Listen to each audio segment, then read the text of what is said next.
Your sensors are correct. Do not adjust your heading. You've discovered the Omega Particle, streaming to the Alpha Quadrant and beyond. Here's your host, the Anchorman of the Federation, the Doctor of Dilithium. This is Jonathan Wiegand.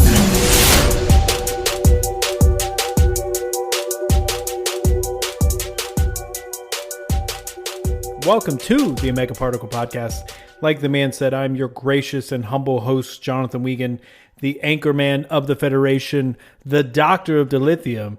And today, on Valentine's Day, am I the Doctor of Love, Luna? Luna the intern, everybody. No, okay. That was lame intro. I'm sorry. So, just to kind of a recap, a couple years ago, we did a podcast episode on like the top romances in all of Trek.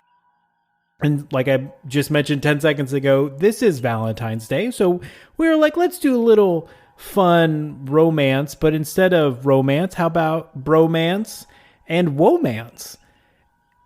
And I'm not going to lie, I actually had to Google the opposite side of bromance. What is the female version of bromance? And it apparently is womance. Womanance.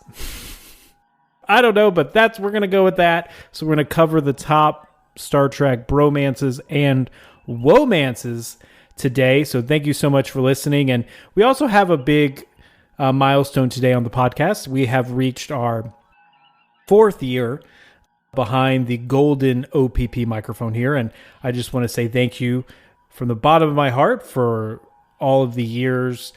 It's been nothing but a joy and just such a pleasant escape sometimes from real life, whether it's with work or the real world out there and politics and wars and all this kind of nonsense. It's good to kind of just retreat into some good old comfort Trek, as I call it. So thank you so much for listening and being around and making this podcast possible. I don't know about you, Luna, but I've literally probably had maybe 6 or 7 Smarty things today.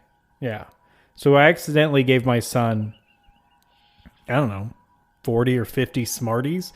But this container had I don't know, it didn't look like it contained that many. And then when I opened it up this morning for him, I was like, holy crap, that's a lot of candy. So I of course, took some, because he doesn't need to be having that much sugar. That's ridiculous. I'll eat it. So I'm really hopped up. So just be prepared. A lot of sugar rushes on this episode, but it's going to be a lot of fun. And without further ado, Luna, let's roll that beautiful bean footage.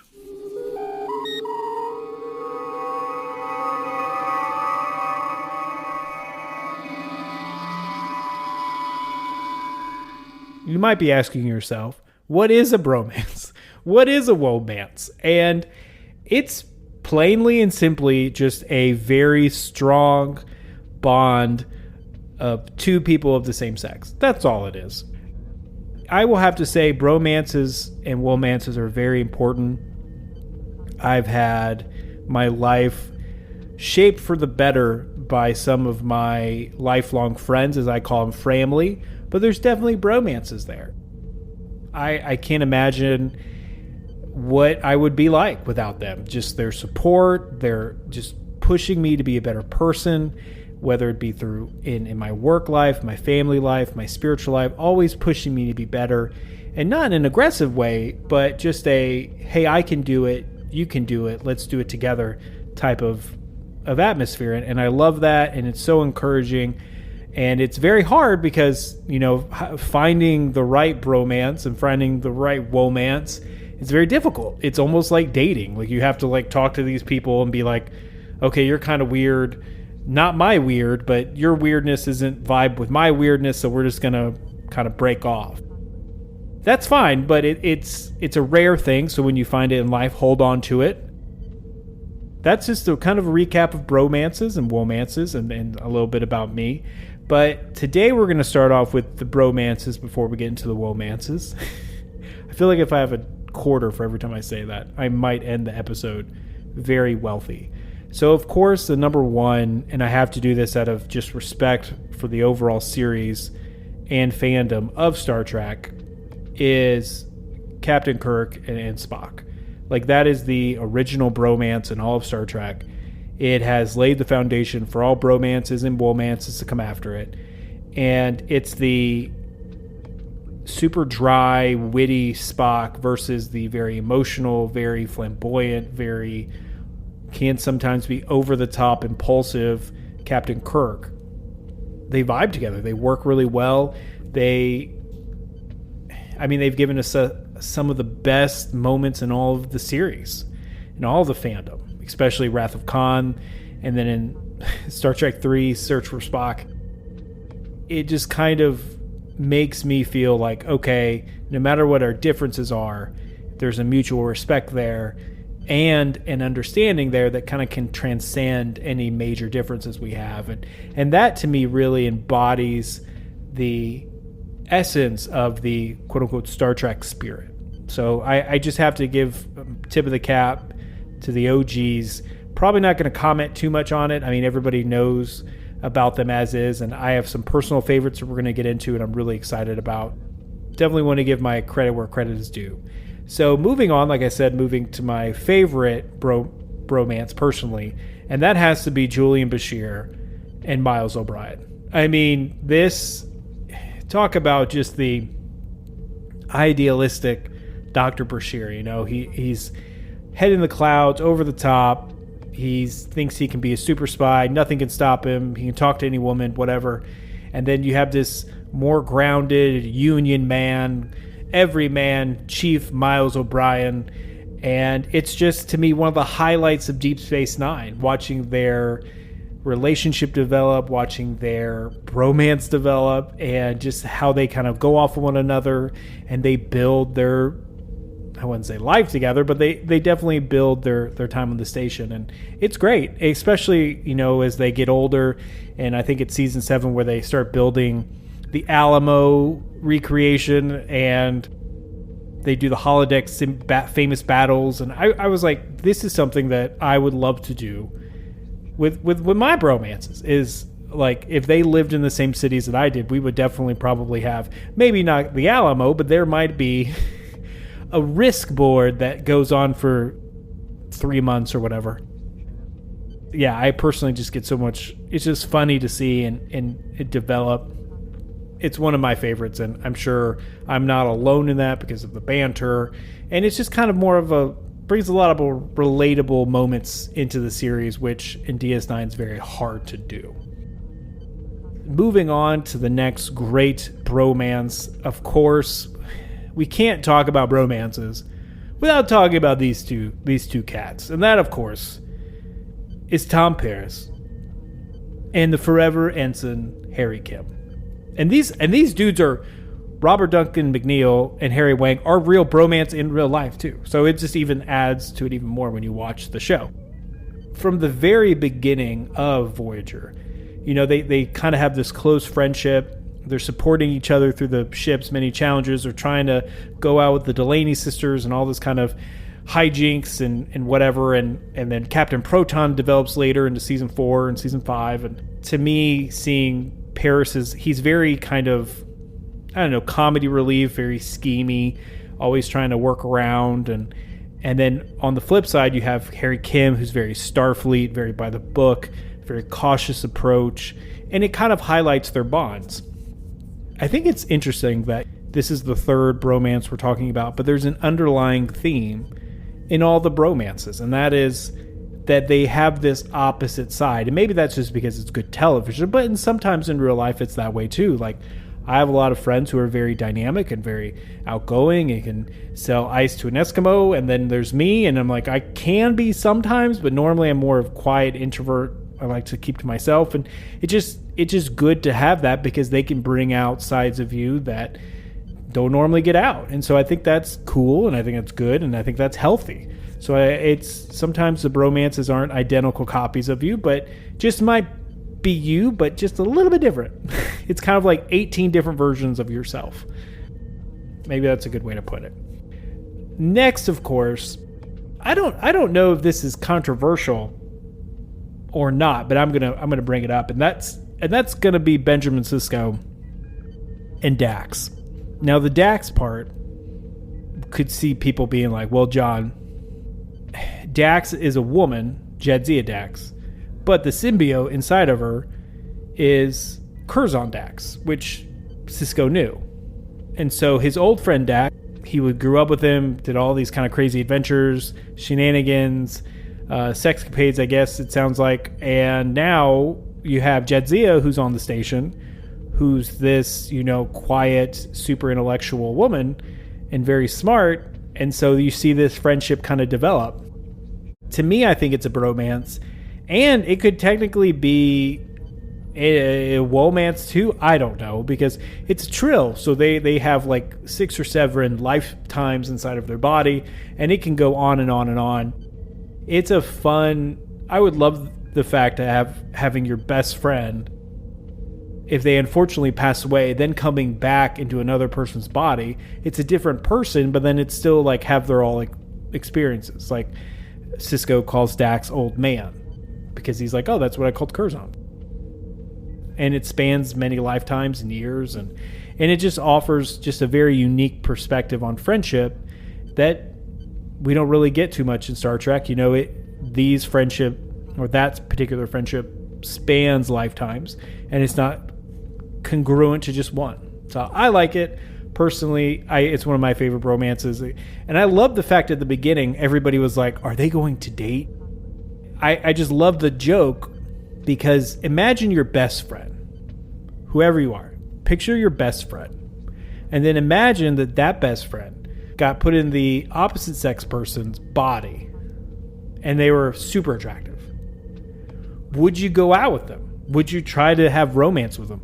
That's a tough thing to say, because I don't think I could do it. Like, that'd be super weird, bro. Like, it's like, yeah, but like it's a very conflicting thing. So I couldn't do it. Like, I just could not do it. Now, could I still be friends with them like Sisko is with Dax? And yeah, totally. Like, that's cool. Like, awesome. But no, could not pursue romance. Now that's just me. It's my cup of tea. So that is what it is.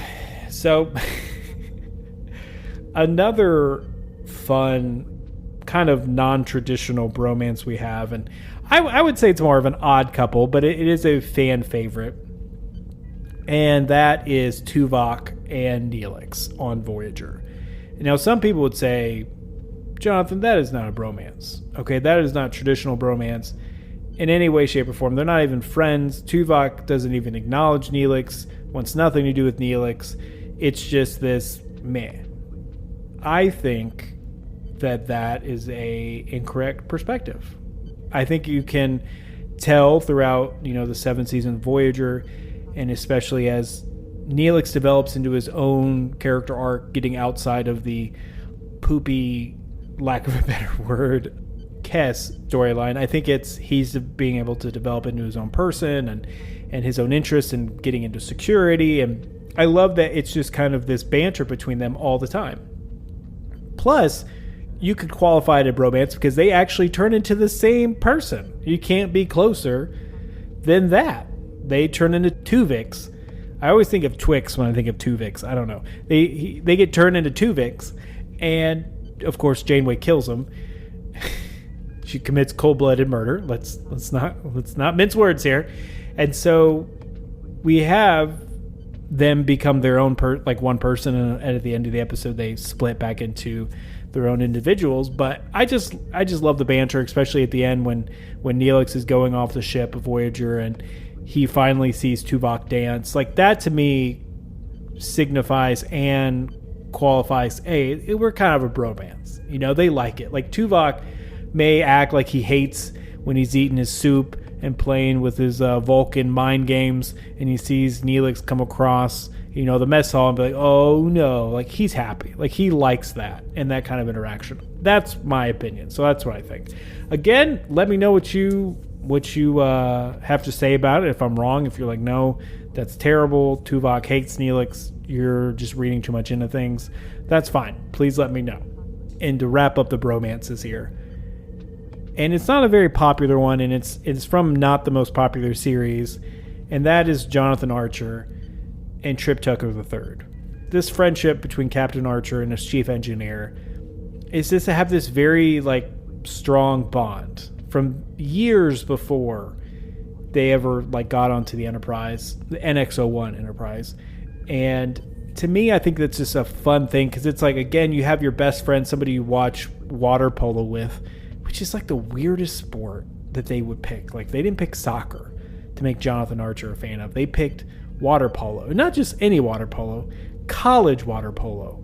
So, okay. And I mean, I've watched water polo during the Olympics at 2:30 in the morning, and it seems fun. It seems legit, but I just think it was like really out of the hat, kind of random. But so they bond over sports, and they bond over this kind of Starfleet's, or even before Starfleet, this desire to explore deep space and kind of stick it to the Vulcans. And they kind of have a lot of these shared adventures at the beginning before they even get on Enterprise. So it's even more cemented in the future. So I just love that relationship, and it's a fun one, kind of seeing them both again walk that fine line between being besties and then also Captain Archer being captain and Trip being chief engineer. So it's a good balance between the two. To me, that's kind of the top bromances. There were a lot that I wanted to put on here, like Captain Picard and Riker. I would say the one that is an honorable mention again is still Bashir, maybe Garrick, but as we've learned now after the show's been out, and it's not really a bromance, it's actually for Garrick an actual romance. So the Cardassian love slave is up and running. Oh, and also, of course, Data and LaForge, Data and Geordi. Like, that's also a big bromance. You know, it's very heartwarming, and it's Geordi's helping Data kind of understand humanity, and it's a beautiful friendship that's not drawn on species line. Now, on to the womances. Now, when I did this episode and thought of this idea, or I shouldn't say thought, I have to give credit to my beautiful wife. She actually came up with this idea probably like months ago. Probably around Christmas time, she came up with the idea to do the best bromances and kind of friendships in Star Trek for Valentine's Day. So I have to give a shout out to her for coming up with the idea. But I was like, well, why not just stop at bromance? Why not womances? Because there are a lot of great female relationships in Star Trek too, just as much as the men. So I was like, we can't leave them out because that's a lot of really great content. And the other reason, I didn't want to make this a two-parter episode. I did that last time with the top 5 best and top 5 worst relationships. I was like, those are romantic relationships. These are friendships, so it's different. So we're going to get into the ladies here. And I just think there's so many memorable ones, and they explore a lot of themes of supporting one another, solidarity, unique challenges by having women in leadership, and that leadership being in high-stress environments. But to me, there's some of the most notable female relationships and womances in Star Trek. There's just plentiful. So the first one, to me, I think is just the OG. It's the best one. And if you can guess, we're talking about the great dancing doctor, Beverly Crusher, and Deanna Troi from Star Trek The Next Generation. This is probably one of the most significant female relationships in all of Star Trek. In the original series, we really didn't get too much. I mean, there was some with like Nurse Chapel and Uhura. There was a little bit. You know, their interactions are pretty much less developed if you kind of look at TNG and the Silver Age of Star Trek and on. Like, it's just not as much, but it's still, that's one of the earliest examples of this camaraderie. But to me, I feel like Crusher and Troi really take that baton from the original series and they run with it. Whether it be through relationships, and specifically think about the time that Crusher got with the Trill, and that time we didn't know anything about the symbiote, so we're like, what the heck is this thing inside of him? That was kind of wild, and of course passing it on to Troi and that she met somebody, and I just think that's fun to see. And I think it also has a very strong female support and role model, especially in Troi when she decides to follow Crusher's command.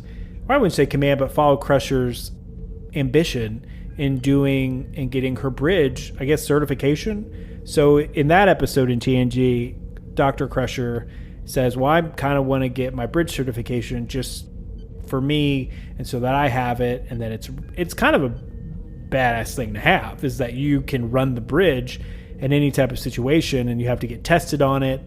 And Crusher did it, so she can be captain, I guess during the night shift, or maybe when it's not as busy. I don't know what the schedules are on starships, but she's qualified. She's certified to do it. Troy likes that, and he's like, oh, that's cool, I might try it. Troy pushes herself, and eventually gets it.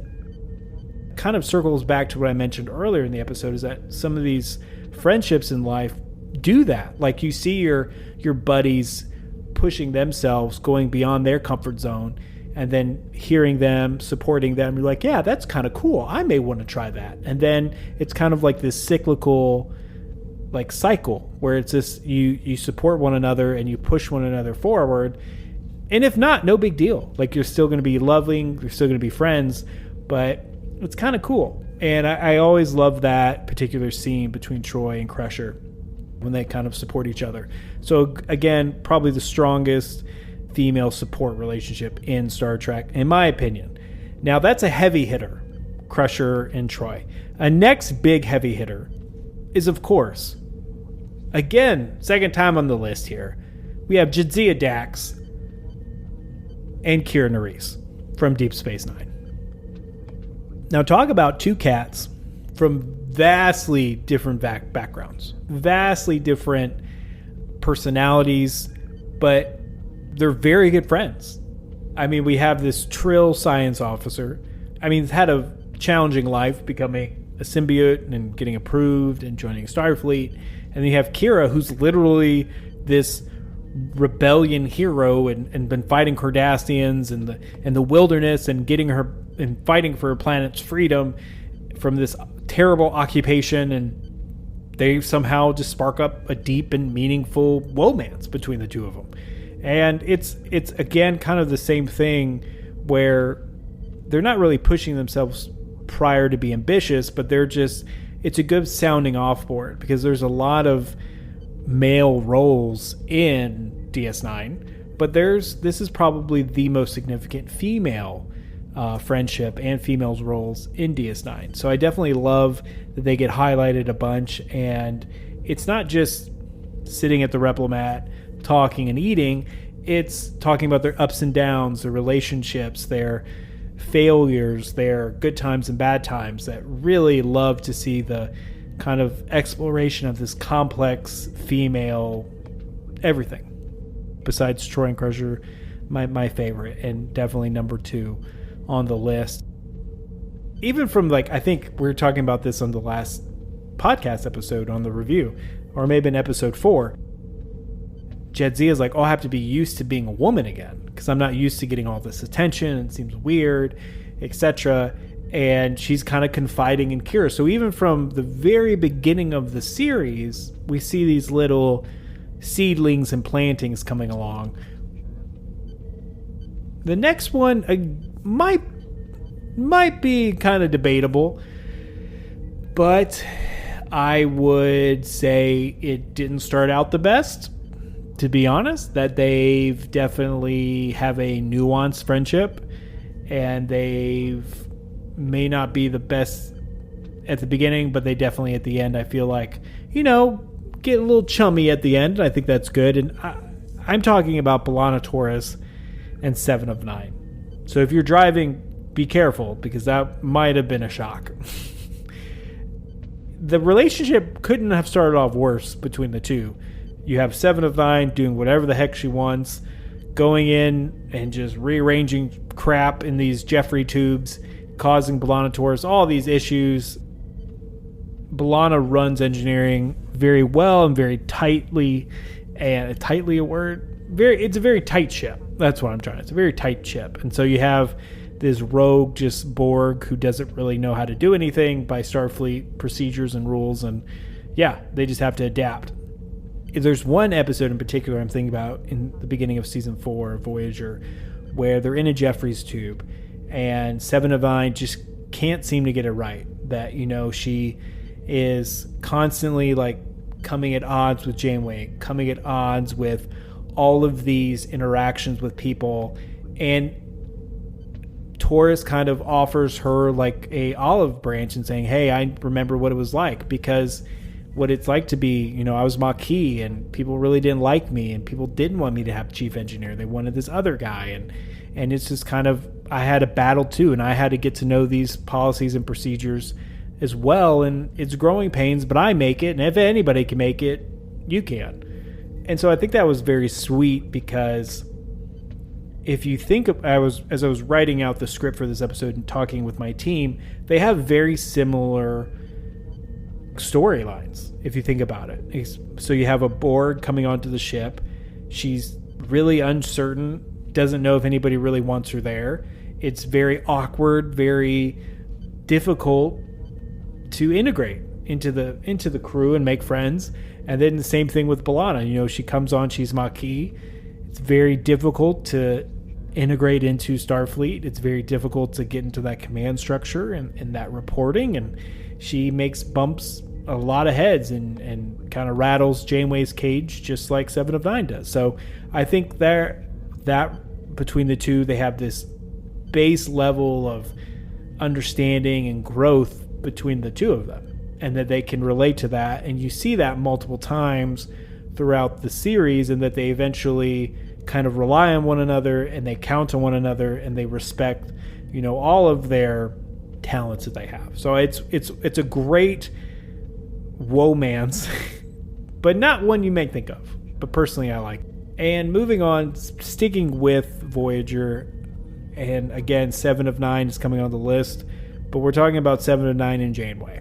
And this may not be a friendship in the traditional sense. It's more of a mentor relationship, but I think it evolves into a very deep and complex bond between the two of them. Janeway's role in Seven's rehabilitation and adaptation to human life showcases, this very nice blend of leadership and then maternal care and then eventually friendship. And it's just a very rich layer on the onion of Voyager, because it deals with a lot. The conversations between the two of them deal with so much and so much heavy material. Now, sci-fi is best when it can comment on real life without hitting you over the head in such a over-the-top way.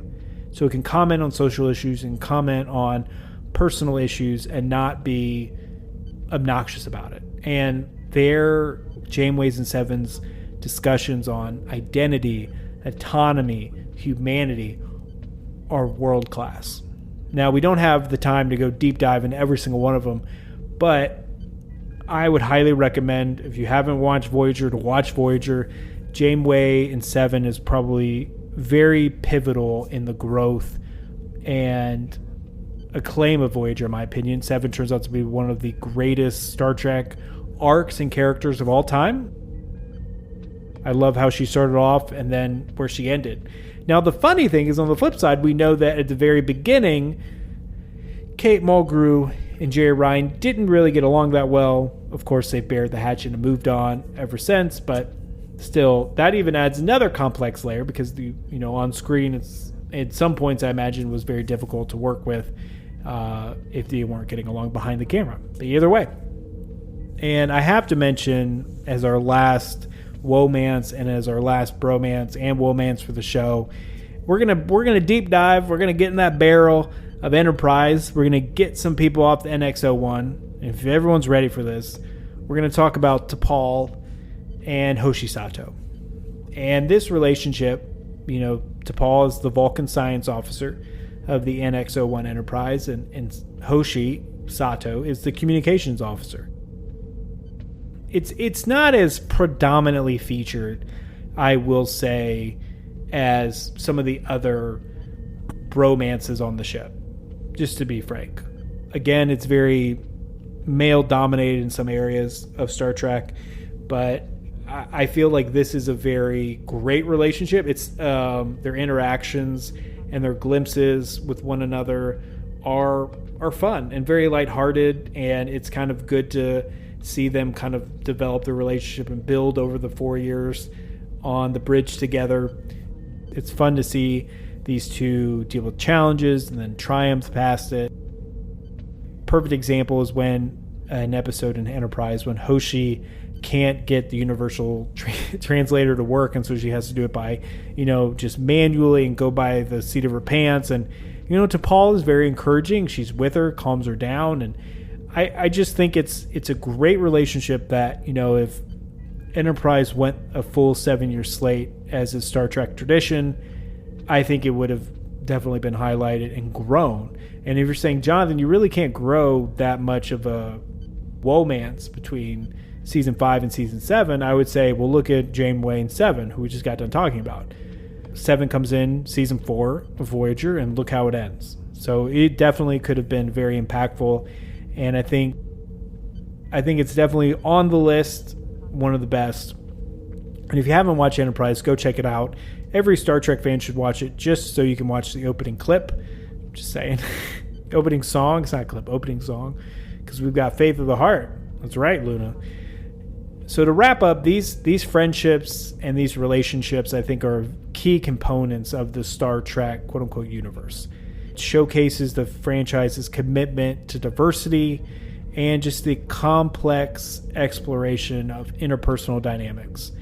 It provides the viewer a lot of examples, a lot of great inspirational examples of loyalty, respect, and mutual support among all the sexes. And it's great to see them in various situations, whether that's stressful or not stressful. It's fun to see, and it's what makes the show. Like, having a great bromance or womance on Star Trek is what makes the show good. Hence, look at DS9. There was so many I had to leave off for DS9 because the whole freaking list would have been DS9. But I had to leave a lot off. I mean, there's Quark and Morn. There's Quark and Odo. It could have just kept going on. But I didn't want to keep doing that. I wanted to kind of explore all the franchises, not just DS9, even though it's my favorite. Thank you so much for listening to our Valentine's Day episode. It has been fun deep diving the bromances and womances with you. But Luna, let's wrap it up.